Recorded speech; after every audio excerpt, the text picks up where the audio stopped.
Yeah, thanks very much. Welcome to everybody. So obviously today we've got a session to hear from some of our fellows.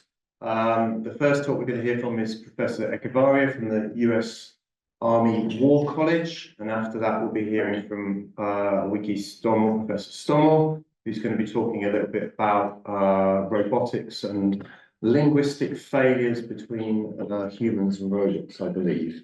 But first of all, I'd like to welcome and encourage you to welcome Professor Echevarria, who is going to talk about the weaponization of risk.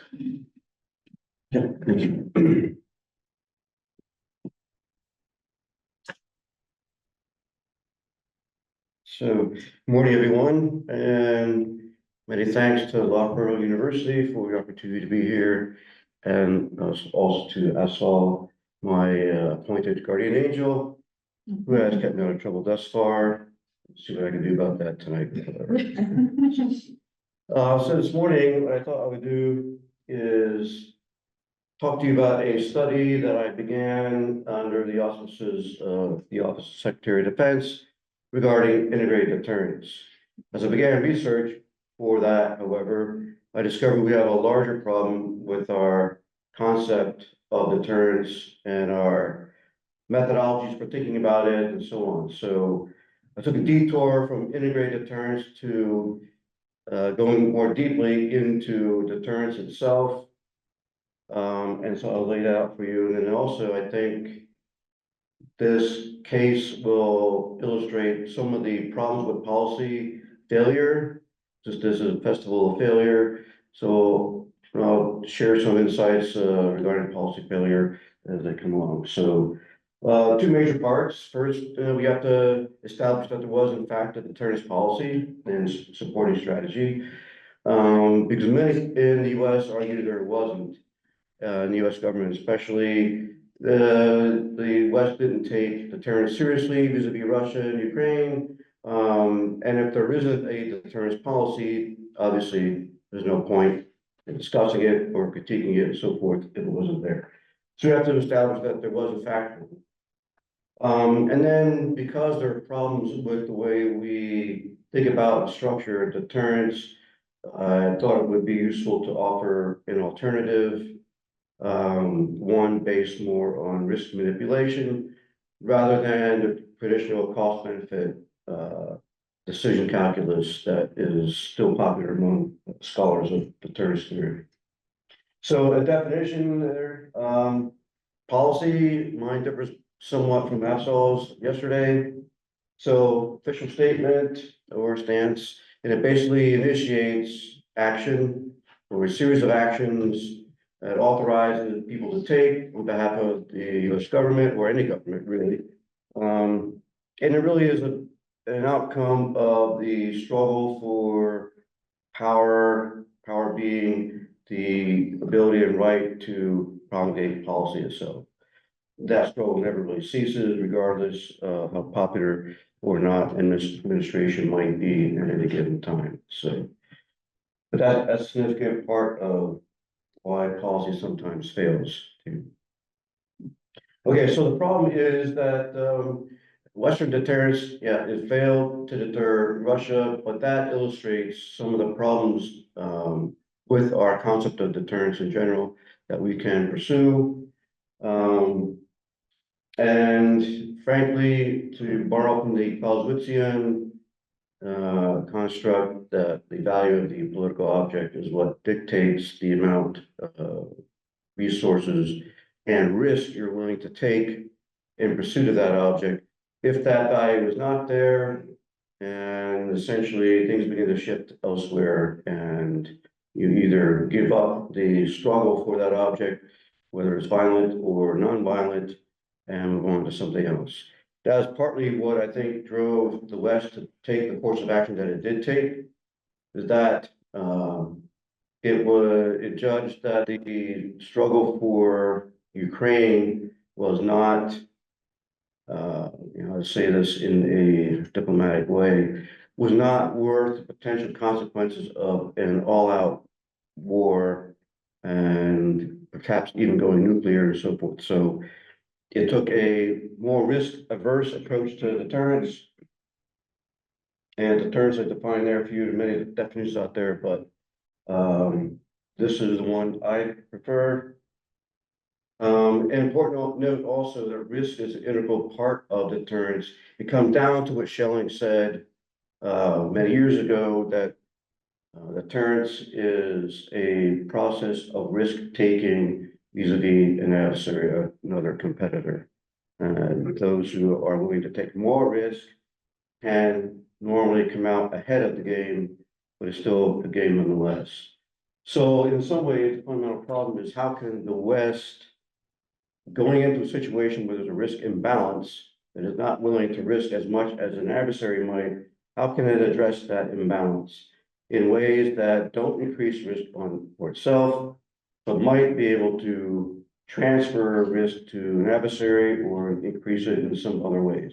What might be some of those methods? And that's part of what I'll get to. Policy failure, just some opening observations. So both sides had policy successes in this, in the trying to deter Ukraine. Russian deterrence was at work as well. It has been. Moscow's been at work trying to deter the West since the Cold War. It's got a lot of experience with that, a lot of messaging capabilities, troll forms these days, all those things it mobilized, put in play. The West goal eventually, I'm getting a little bit ahead of myself here, but shifted away from deterring the conflict to managing the escalation of the conflict. And so it did succeed in that. Well, that process is ongoing. It made some sacrifices along the way in order to achieve that. Namely, slowing down the flow of military hardware into Ukraine and the types of weapons that went to support Ukraine as well.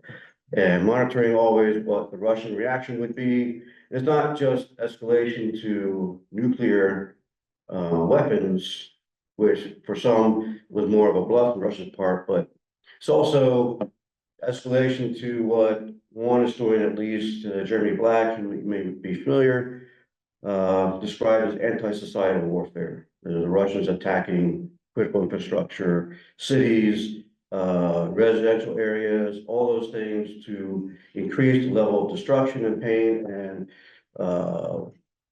misery, harm, everything that Ukraine would have to suffer. So escalation in that way, the West was interested in trying to avoid provoking more of that. So deterring that in some ways. So both sides have some successes. So policy failure can be partial, not necessarily complete. Trade-offs, bargaining process Schelling describes was at play in most of this. Also, policy failure is not necessarily a zero-sum game. Both sides can bargain a bit. Their successes and maybe enhancement successes. And policy itself is not static, of course, because politics doesn't really stop. So policy itself begins to evolve and it seeks a successful outcome, a win that policymakers can declare publicly. So here are a quick breakdown of the deterrence policies that the US and NATO put in place. Obama established what was called the European Reassurance Initiative. Initially, 2014, he put $1 billion of startup funding into that program in fiscal year 2015. And over the course of 7 years, the West, or the US primarily, ended up putting into Ukraine almost $30 billion. So a small sum compared to what we have put in to Ukraine's defense at this stage, which is above 200 billion, based on the last package of aid that went through. So that's a 30 billion, obviously a small sum compared to that, but we have to remember that the big craze in defense circles leading all the way up to this particular war was hybrid warfare, for one. People were making wild pronouncements about the end of major power war, conventional war. It was all going to be hybrid. You don't need a lot of expenditure in order to prepare yourself for hybrid warfare. And you do things like reduce your stovepipes, open up break the seams between different administrations and their responsibilities, their purview within their defense system and those sorts of things. And increase the visibility and communication between your private sector and your government sector. So, and those require money, obviously, but not as much as if you were trying to gear up for major conflict. Also, that amount of money put Ukraine right in the middle of what countries were spending. Poland, for instance, Norway, even Finland, not yet made part of NATO, but they were the ones who took the Russian threat seriously and have for a long time. They were spending roughly between 12 and $8 billion. So Ukraine's defense spending was right in the middle of that, brought it on par. So we also trained over 10,000 Ukrainian personnel, officers, NCOs, helped them develop an NCO corps.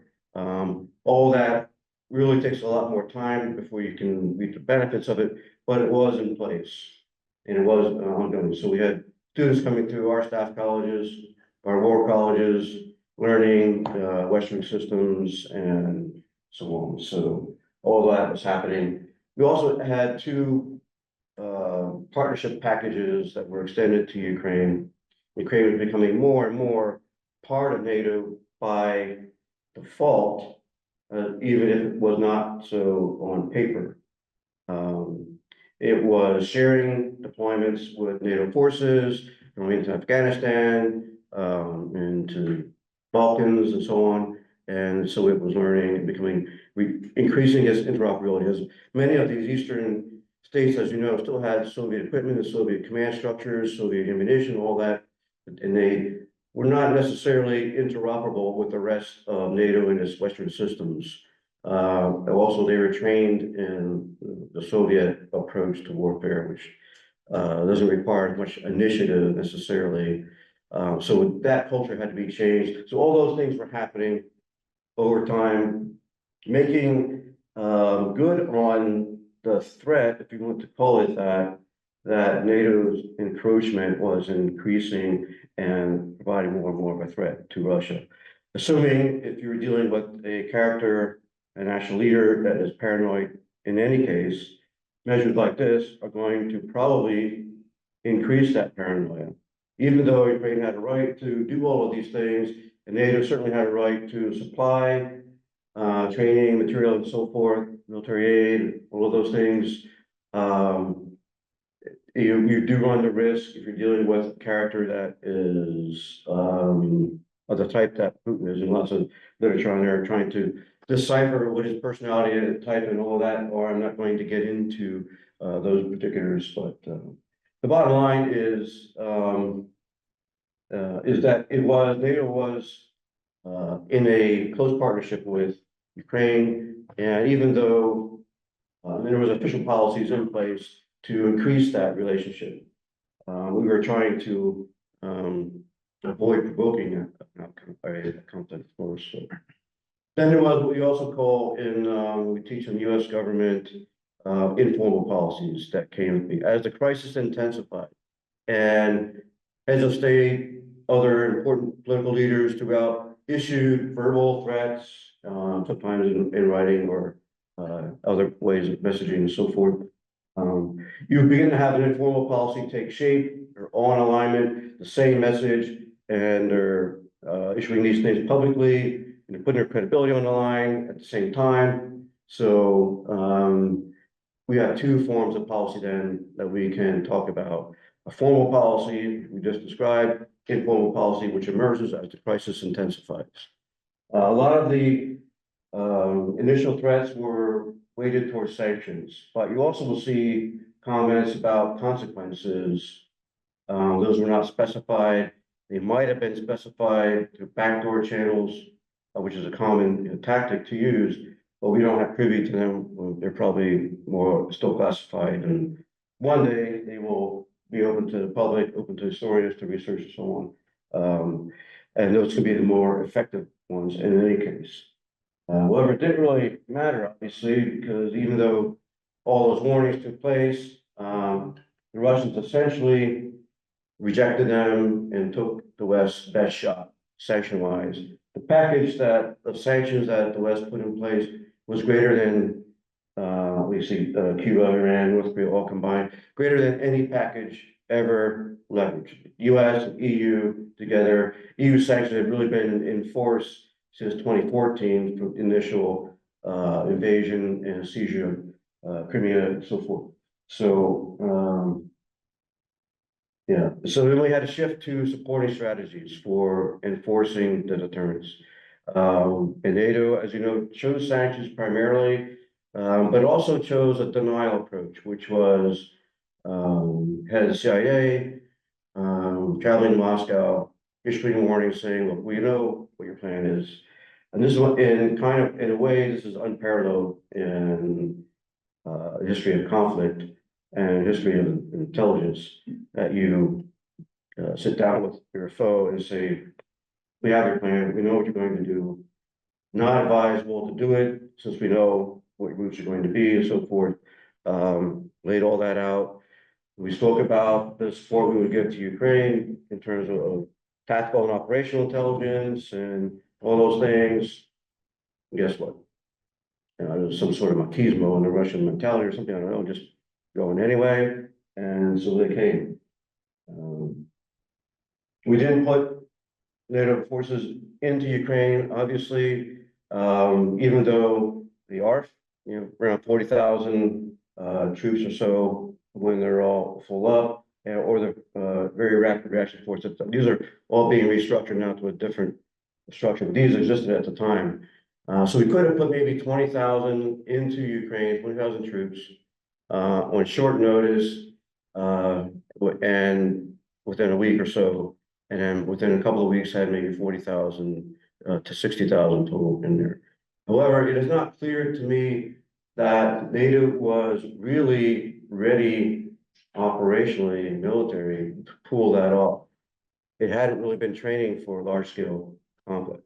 I mean, if you apply the rule of thirds, I mean, 1/3 of your force is ready to go at all times, ready to respond to it. 82nd Airborne, 173rd Airborne, getting all those folks trained constantly, and they're at high level readiness and so on. The second third are recovering from a deployment or are already engaged in some deployment, can't be pulled out of it to be ready to get for this particular crisis. And the other third are just not ready for various reasons. Either they are recovering, refitting from previous deployments, or they are the bill payers for the high readiness force. The resources, funding, and everything else, there was a high readiness force that has to come from somewhere, and it often comes from that lower third. So it's not clear to me that NATO would have been able to put enough force into Ukraine to make a difference in any case if Putin had already made up his mind that he was going. When did he make his mind up? Some estimates say maybe early the summer of 2021, before withdrawal from Afghanistan. Some say the Afghanistan debacle was the trigger. Obviously we're not going to know for sure until we discover that missing memo. Literature, deterrence literature says that unless you put enough force in to change the balance of power on the ground, your tripwire force is not going to be effective. They will get rolled over by the opposing forces, and they will not or will not suffer enough casualties to trigger the rest of your alliance to come on board and get involved in the fight. NATO was not really willing to get into the fight necessarily. You remember Germany's position, France, and various others. They have changed their positions now, but then they were very anti getting involved. Public support wasn't there either.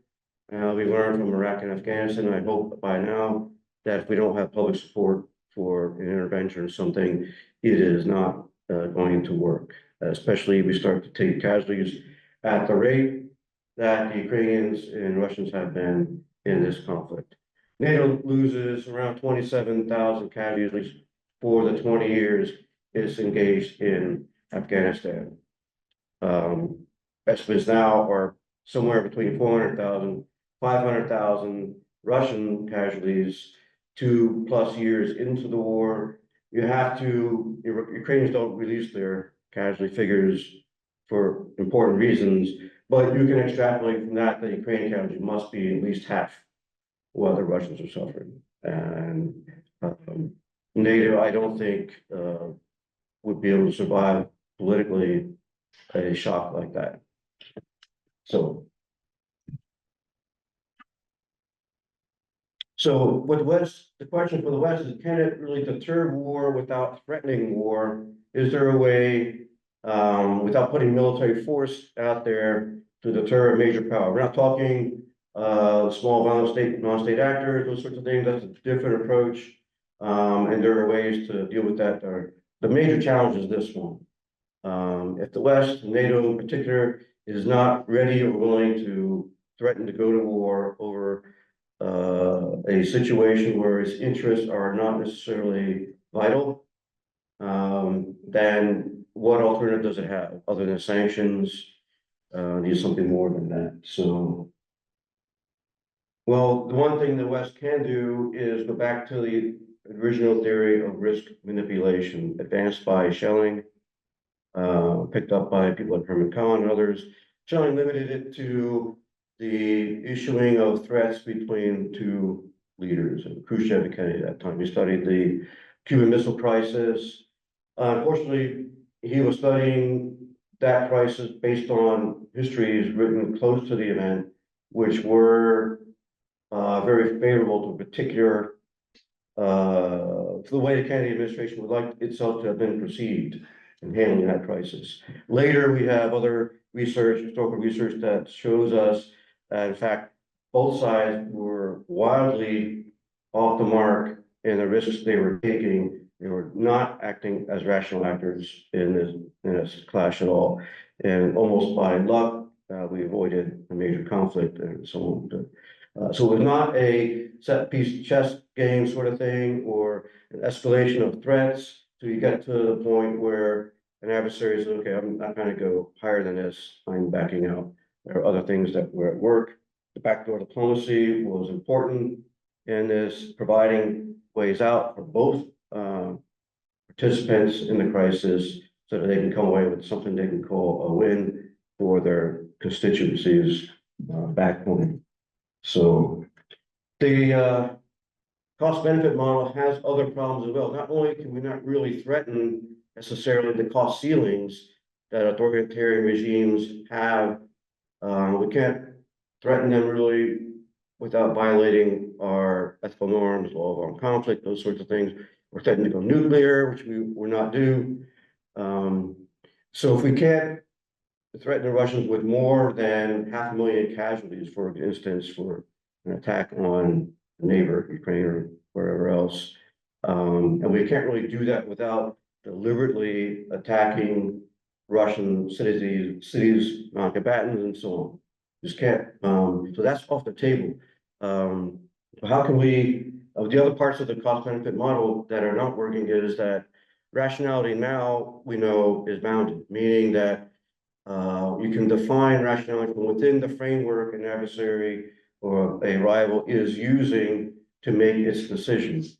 So the rationality connection depends on circumstances, framework, the choices that are perceived by that rival, and they select the best one out of those that they perceive. There may be others they just don't perceive for various reasons.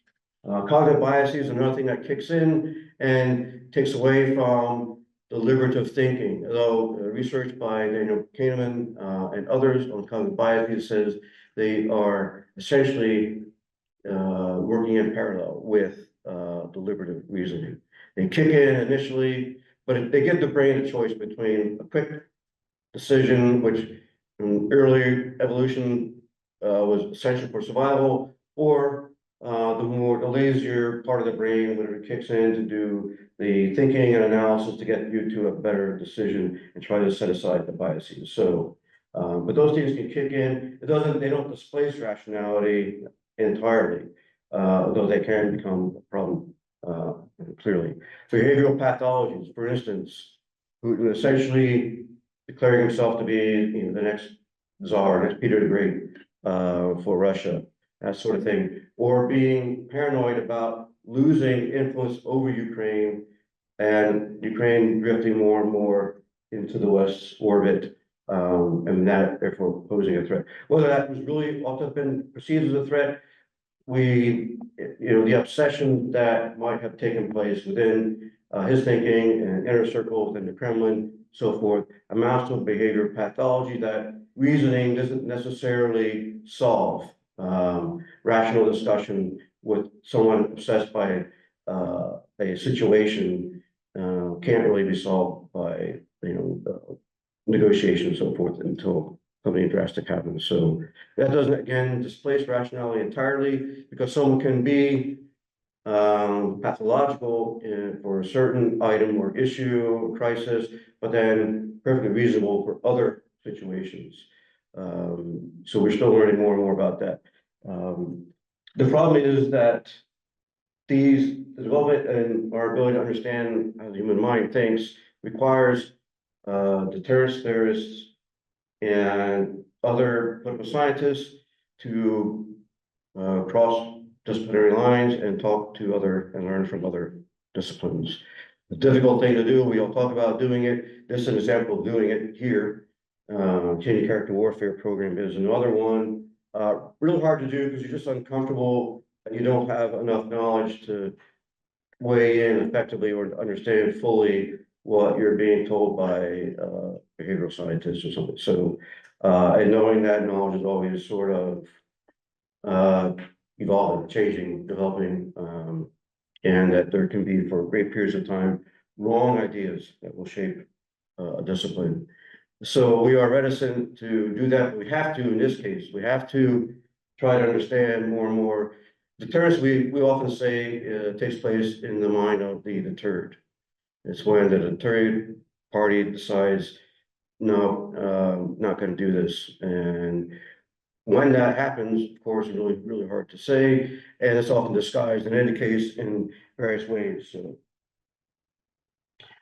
quick definition of risk down there. So one of the things, again, we can do is go back to risk manipulation itself. But let's take a look first what the consequences were for NATO's risk aversion. It enabled self-deterrence to a certain extent because we were mindful of what the consequences might be of a major war spilling out, affecting civilian populations, anywhere, not only in Europe, but semi-globally at least. What other states might have come into the war or not, what the damage would have been done economically, what the consequences would have been as far as rebuilding, reconstruction, all that. I think it cost the United States $137 billion for reconstruction after the Second World War, as one example. A cost that people obviously don't like to pay because that money, opportunity costs are lost because the money could have been used somewhere else and that sort of thing. But and also Russian deterrence, it enabled Russian deterrence to succeed. Again, Moscow has had a lot of experience dealing with the West, and it has its own particular definition of deterrence, which is number 2 up there.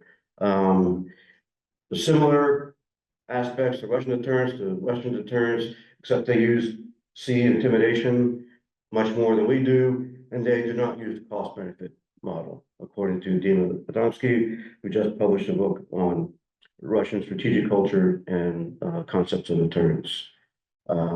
I suspect, I haven't looked at it thoroughly yet, but I suspect other cultures don't necessarily use it either. They have something else that's more appealing to them. But our culture, Western liberal democracy, capitalist-based economies, we have grown into the habit of talking about how much something costs versus the benefit we get out of it. We complain about that incessantly, but we buy things anyway. The sales, propaganda, information campaigns do a great job of getting us to buy products that and making us want to have those products, even if at the end of the day, we decide they maybe weren't worth the cost. But basically, the bottom line is that our culture causes us to look at crises like this and the potentiality of deterring other parties through cost-benefit prisms. Well, if we increase the cost of this particular action to exceed the benefits, that will deter the adversary. But A, we don't know what cost they are willing to pay for something. We also don't know what benefit they really assign to that particular action. We don't know what China would pay to invade Taiwan right now. They haven't, obviously, are not willing to pay it yet.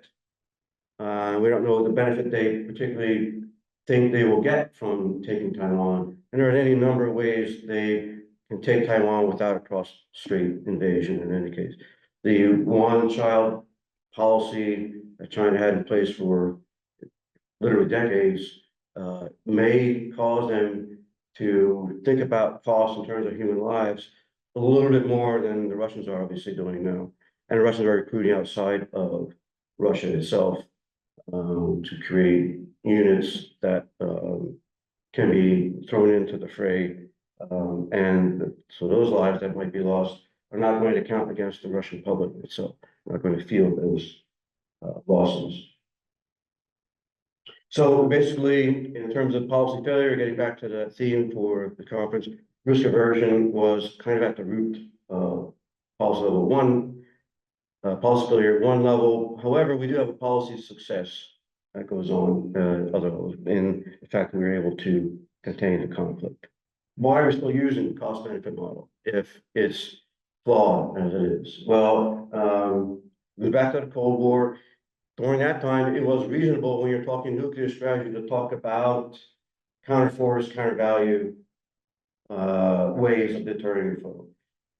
And it was reasonable to assume that the Soviets would value their cities as much as we value our cities, and that they would value their missile silos, their submarines, and aircraft, all those that could launch nuclear weapons in the same way, roughly, that we value ours. So in a way, it made sense for us to impose upon Soviet thinking that particular model. It worked in terms of developing the scenarios. All of the scenarios ultimately led to Armageddon. Finding off ramps in time was a drill that led to lots of exercises, lots of game theory, intervention, or I shouldn't say intervention, it sounds negative, but game theory support of the research and decision-making that went into the West crafting strategy. So it made sense in the Cold War when both parties had enough to annihilate each other, and with it, most of the globe would go away as well. However, we have had confusion over cost versus a loss, thanks to this model. And so I've laid out some of the key differences there. We should not be talking about costs. We should be talking about losses when we're talking about wartime environment. The U.S. is willing to spend $14 billion on USS Gerald Ford, which, as many will know, was in the Mediterranean until a few months ago when it redeployed back to the U.S. for some R&R. It was there to help deter conflict from escalating in Gaza to other parts of the Middle East.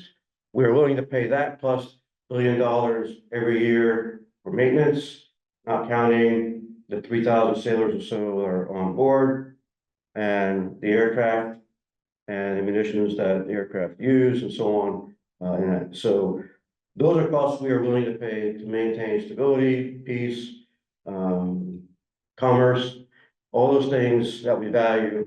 The West, at least the US in particular, is willing to pay that. A loss, imagine losing that and all the sailors and everything else that go with it, the psychological blow, harm that would be inflicted, the loss of strategic power, if you will, ability to project power. That's a loss a price that we don't want to pay. We're unwilling to pay that. It feeds back to our risk aversion because we're also not willing to take casualties in high numbers. And so we had crafted our strategies such that planners in the Pentagon developing courses of action have to include risk officially, or a risk assessment of a particular course of action, what losses might lead to, and those sorts of things. And that has to be briefed as it goes up the chain until it gets to Joint Chiefs level, and then briefed to the president or someone who's planning to make a decision for within a particular crisis. So it is now an official part of strategy development for the United States, and I think mostly across NATO, but I know for sure for the United States. So in some ways, it was a bit of a intellectual laziness or just that unwillingness to cross disciplinary boundaries and look at how risk or other models were being used by other types of industries and so forth. Risk is defined but in insurance industry and in other disciplines, sociology that study human risk. And those definitions are useful, and I use them in crafting definition of risk. Okay, so what we do know, our literature does suggest that authoritarian regimes value most their own lives and the stability for the regime. So in some ways, why take the cost benefit decision calculus detour? Why not go to risk directly? Why not try to understand what it is that a rival party considers to be its series of threats, most dangerous threats, and so on, and do something to intensify those threats. For example, Iraq, 2003. The US did not know until after the conflict and interviewing Iraqi officers, POWs, and other officials that the threat analysis the Iraqis conducted and maintained essentially Iran as number one. Number two were Shia groups sponsored by Iran, and they saw those two threats as intertwined because anytime Iran wanted to create instability or concern within Iraq, it funded or inspired or motivated some of those Shia groups to do things and so on. The threat from the United States was a distant third to those, something that people in Washington didn't understand, maybe arrogantly assumed that, of course, the US is going to be the number one threat. You're actually, because look at all the military power we have, we can bring to bear, and they're surely going to realize that. But Saddam's thinking was, no, the US pulled out of Vietnam, US pulled out of this and that, so it doesn't have the staying power, doesn't have the will to see things all the way through. So it made a decision to do what it did. So what we ought to do in risk manipulation is make sure we understand that threat analysis that's happening in the part of the rival and where they rank. What we could have done, and it would have required a little bit of finesse, but threaten Iraq with strengthening, that we would only strengthen the Shia parties within Iraq, for example. Would not have been an easy task, but it was something that would have gotten the attention of Saddam and his regime more quickly than what we did attempt to threaten them with. And relations with Iran are always problematic, so I'm not sure we could have made much headway there. But there are other ways we could have intensified the risks, the threats to a particular regime, and so that didn't require us to go to the cost benefit model and all those potential problems. So, other research by a political scientist by the name of Richard Ned LeBeau shows that parties, when faced with more than one threat, this is issue number two, will sometimes choose to attack because they see it as a way of solving a threat that they face. For example, negative shift in the balance of power was also Germany's dilemma in 1914. To wait, it meant that the strategic situation was only going to get worse. It was not the window of opportunity problem, it was a more problem that time's not on our side. Window of opportunity is one of those things where if you make a lunge or a territory attack or something, the parties you're worried about are too distracted to do anything about it, or are unable to react to it. So you have a period of time you can do something. This is different, it's more desperate, more a threat. The threat is serious enough that you've got to take action before that threat gets greater. Domestic instability, another theory that states went to war, for example, in World War I, going back to that, in order to stabilize domestic instability and so forth, to give the populace something to rally around. So too many different groups, Germany being newly united, had plenty of states within it, and the German Reich, and also parties that were in fierce contention in many cases, Social Democrats and others, and the threat of instability and the Crown perceived that threat to be a very serious one and thought about a victory abroad as a way to maybe address that threat. Deterring voting power is similar to that, but it's more internal or within the regime itself. Intra-elite competition is the different groups creating a crisis in order to be the ones to solve that crisis. You could point to some of the CIA histories and say, oh, the CIA created a crisis in order to go in, solve it, come out the heroes, increase their influence within the government, and so on. So that's something to also be addressed. So what we can do in risk manipulation is be sensitive to these particular situations and opportunities and intensify them in ways that basically try to reverse the risk equation. So if your adversary is thinking that this approach is going to solve a threat problem, what you want to do is make it look like, no, it's just going to get worse if you do this.